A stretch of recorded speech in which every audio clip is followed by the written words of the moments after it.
వాకింగ్లో తీసుకోవాల్సిన జాగ్రత్త ఏంటండి? మోకాళ్ళు నొప్పితో ఉన్నప్పుడు వాకింగ్ చేయొచ్చా? వాకింగ్ చేస్తే మోకాళ్ళు నొప్పి కొత్తగా వచ్చినట్టు అనిపిస్తూ ఉంది, ఏం చేయాలి అనంత వివరంగా అడిగారు అనుకుందాం. దానికి ఆన్సర్ ఏంటంటే, వాకింగ్ చేసేటప్పుడు కాస్త సమానంగా ఉండే నేల సెట్ చేసుకోండి, ఎత్తు వంపులుగా ఉండే నేల పెట్టుకోకండి. ఆ కాసేపు వాకింగ్ చేసినా వాకింగ్లో శుభ్రంగా ఉండే నేల చూసుకోండి. ఒకటి, అసలు మోకాళ్ళు నొప్పి వస్తే వాకింగ్కి వెళ్ళకండి. ఫస్ట్ మోకాళ్ళు నొప్పి ఉంటే అది తగ్గడం కోసం వాకింగ్ అని వెళ్ళకండి. అలాగే వాకింగ్ ఒకటే కాదు, మోకాళ్ళు నొప్పి ఉంటే యోగాకి వెళ్ళినప్పుడు కూడా ఈ వజ్రాసనాలు లాంటివి వేయకండి. యోగా కేంద్రాల్లో ఏం చెప్తామంటే, వజ్రాసనం వేసిన వాళ్ళకి మోకాళ్ళు నొప్పులు రావని చెప్పేస్తూ ఉంటాం. అది నీ మోకాళ్ళు నొప్పి వచ్చిన వాళ్ళు వజ్రాసనం వేసే ప్రయత్నం చేయకండి.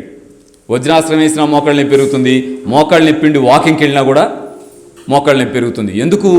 మోకాళ్ళ నొప్పికి మూలమే ఎక్కడుందంటే, ఓవర్ వెయిట్ అయినా కావాలి, లేదా రెండు లోపల సైనోవియల్ ఫ్లూయిడ్లో కెమికల్ ఇంబ్యాలెన్స్ అన్నా వచ్చి ఉండాలి. ఓవర్ వెయిట్ ఉన్నా కార్టిలేజ్ నలిగిపోతూ ఉంటుంది.